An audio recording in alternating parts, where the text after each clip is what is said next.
Hello everyone, railway NTPC 12th level भर्ती परीक्षा की आज आपको बहुत बड़ी अपडेट देने वाले हैं। आज 3 शिफ्ट का एग्ज़ाम हुआ है। फर्स्ट शिफ्ट में आपको बताने वाले हैं कैसा पेपर आया है।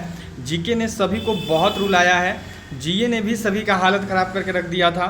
पैटर्न चेंज हुआ है या नहीं, जीए ज़्यादा ही टफ आ रही है, जीके टफ पूछ जा रही है। कंप्यूटर भी पूछा है, मैथ कैसा आया है, साथ में करेंट अफेयर बहुत ज़्यादा पूछ रहा है। तो पूरा आपको अपडेट देंगे कैसा पेपर आ रहा है कैसा नहीं। उससे पहले जल्दी से वीडियो को शेयर करें, सभी लोग लाइक करेंगे और जो भी चैनल पर पहला बार जुड़े हैं सभी लोग सब्सक्राइब करके बेल आइकन को ऑल पर जरूर सेट कर देंगे।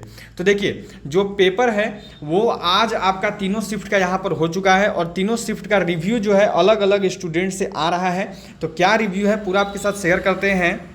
हाँ जी, तो देखिए, railway NTPC under graduate CBT 1 exam first shift, second shift, third shift, तीनों शिफ्ट का हम लोग एनालिसिस करेंगे और यहाँ पर देखेंगे कि कैसा पेपर पूछा है। ठीक है, सबसे पहले पेपर लेवल की बात करते हैं। तो पेपर लेवल देखो इस बार मॉडरेट रखा गया है क्योंकि 64 लाख बच्चे हैं, तो 64 लाख बच्चों को बिल्कुल बाहर करने के लिए रेलवे आई है मूड से और पेपर लेवल को मॉडरेट बना दिया। पेपर आसान बिल्कुल भी नहीं है, कहीं से भी पेपर उतना आसान तो नहीं रखा है। ठीक है, बात करते हैं अटेंडेंस की। तो देखिए, अटेंडेंस जो है एक रूम में यदि मानो जो भी बच्चे बैठे हुए हैं तो उसमें से ज़्यादा करीब करीब 7 से 8 सीट लगभग खाली है। ठीक है, एवरेज लेके चलते हैं, अगर 24 बच्चे हुए हैं तो ऐसे मान के चलो कि लगभग 40 से 50% ही अटेंडेंस है। उससे ज़्यादा बच्चे नहीं आ रहे हैं, बच्चे एग्ज़ाम छोड़ रहे हैं।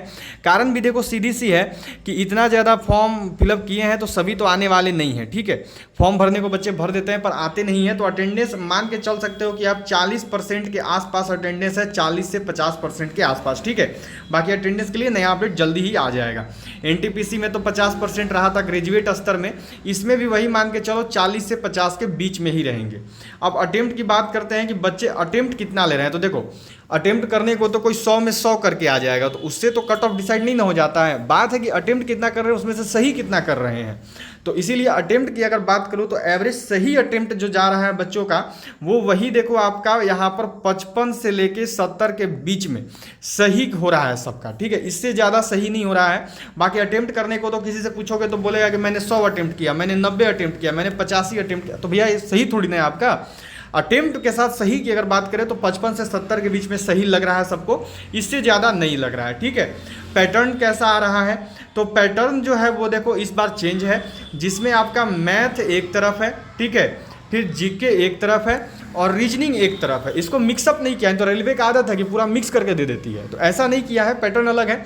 आपको सबसे पहले तो यहाँ पे जो है 30 सवाल मैथ का रहेगा, 30 सवाल रीजनिंग का भी रहेगा और फिर आपके बाद ये 40 सवाल जीके का भी देंगे। तो इन्होंने मिक्स नहीं करा है, अलग अलग बांट के अच्छे से दिया है ताकि किसी को भी दिक्कत ना हो, ताकि किसी को भी परेशानी ना उठाना पड़े। ठीक है, अब देखिए, सबसे पहले बात करते हैं कि डिफ़िकल्टी लेवल क्या है।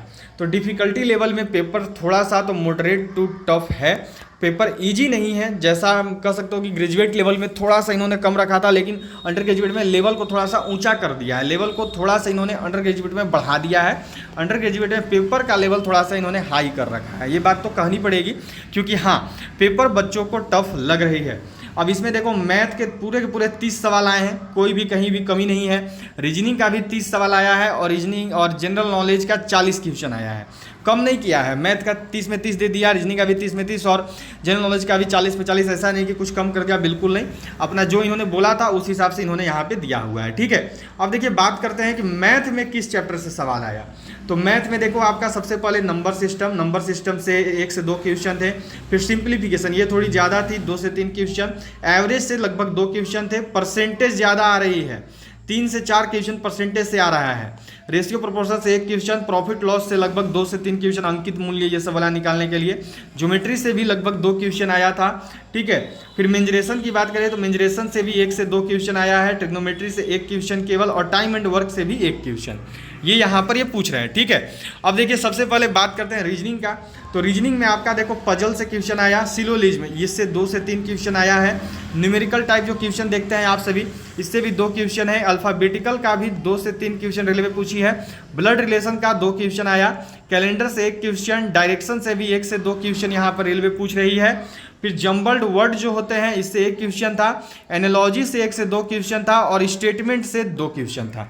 तो ये सारे टॉपिक आप देख सकते हो, इसको आपको पढ़ लेनी है, ये सारे टॉपिक्स आपको कर लेनी है, ठीक है। फिर उसके बाद देखो स्टैटिक जीके, ये बहुत आया है। स्टैटिक जीके से काफ़ी सवाल पूछे ये लोग, 4 से 5 सवाल बोल सकते हो स्टैटिक जीके से था, जिसमें कला वाला था, नृत्य वाला था और भी अलग अलग जो भी स्टैटिक जीके के सेक्शन होते हैं उससे सवाल आ रखे हैं। करेंट अफेयर काफ़ी ज़्यादा आ रही है, मतलब कि 10 करेंट अफेयर एवरेज मान के चलो, 10 करेंट अफेयर तो पूछ ही रहे हैं। कैसा नहीं है कि 10 करेंट अफेयर नहीं पूछ रहे हैं, बिल्कुल पूछ रहे हैं। और करेंट अफेयर भी कोई ज़्यादा पुराना नहीं, मतलब एग्जाम से 2 महीना पहले से लेके 6 महीना तक का ही पूछ रहे हैं, उससे ज़्यादा पुराना नहीं पूछ रहे हैं। जैसे मानो एग्जाम अभी आपका अगस्त में है तो ये लोग कब से पूछ रहे हैं, ये लोग पूछ रहे हैं जून महीने वाला, ठीक है, जून से लेके पीछे के फरवरी जनवरी तक का ये पूछ रहे हैं। तो इससे आपको एक टारगेट जरूर ग्रुप डी में फॉर्म भरे होंगे तो मिलेगा कि हमको कब तक का पढ़ के जाना है, ठीक है। या अभी भी एग्जाम है तो ये ध्यान में रखो कि आपको जून से लेकर पीछे के जनवरी तक के क्वेश्चंस देख लेने हैं, क्योंकि यही ये करेंट अफेयर पूछ रही है, ठीक है। पॉलिटी के 3 क्वेश्चन है, जिसमें देखो भाग देखने को मिला, अनुच्छेद देखने को मिला, ठीक है। फिर उसके बाद संशोधन देखने को मिला, जो संशोधन ये सब हुआ है। फिर जो समितियां बनी हैं वो समिति वाला भी क्वेश्चन देखने को मिला, ठीक है। ज्योग्राफी से भी क्वेश्चन आया, हिस्ट्री से, एंशिएंट से आया, मिडिवल से आया, आधुनिक से भी पूछ रहा है और कांग्रेस एरा, गांधी एरा से, और इकोनॉमिक्स से भी क्वेश्चन आया है। तो ये टोटल आपकी अपडेट थी, कैसा क्वेश्चन आ रहा है, क्या आ रहा है। सभी वीडियो को शेयर कर देंगे, सभी लोग लाइक कर देंगे और जो भी चैनल पर पहला बार जुड़े हैं जल्दी से सब्सक्राइब करिए और सब्सक्राइब करके बेल आइकन को जल्दी से जो ऑल पर सेट कर देंगे।